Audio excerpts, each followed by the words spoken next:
আসসালামু আলাইকুম রহমতুল্লাহি আবরাকাতু। সূরা ইউসুফ এর ৯১ নম্বর আয়াত থেকে ১০০ নম্বর আয়াতের বাংলা অনুবাদ।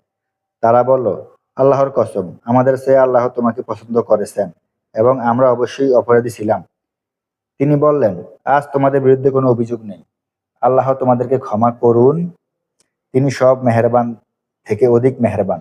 তোমরা আমার এই জামাটি নিয়ে যাও, এটি আমার পিতার মুখমণ্ডলের উপর রেখে দিও, এতে তার দৃষ্টিশক্তি ফিরে আসবে।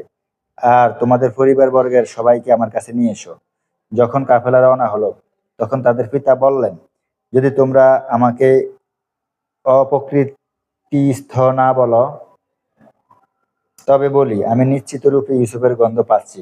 তারা বলল, আল্লাহর কসম, আপনি তো সেই পুরানো বান্ধিতেই পড়ে আছেন। অতঃপর যখন সুসংবাদদাতা পৌঁছল, সে জামাটি তার মুখে রাখলো।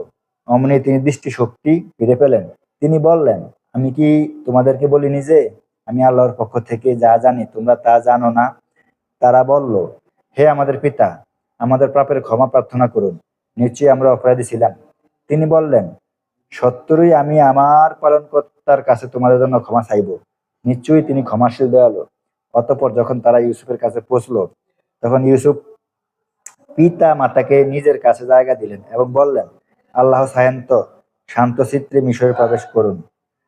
তিনি পিতা মাতাকে সিংহাসনের উপর বসালেন এবং তারা সবাই তার সামনে সেজদাবনত হলো। ইউসুফ বললেন, হে পিতা, এ হচ্ছে আমার ইতপূর্বেকার স্বপ্নে বর্ণনা।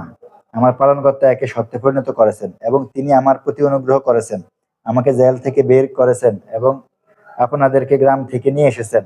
শয়তান আমার ও আমার ভাইদের মধ্যে কলহ সৃষ্টি করে দেওয়ার পর আমার পালনকর্তা যা চান তা তিনি কৌশলে সম্পন্ন করেন।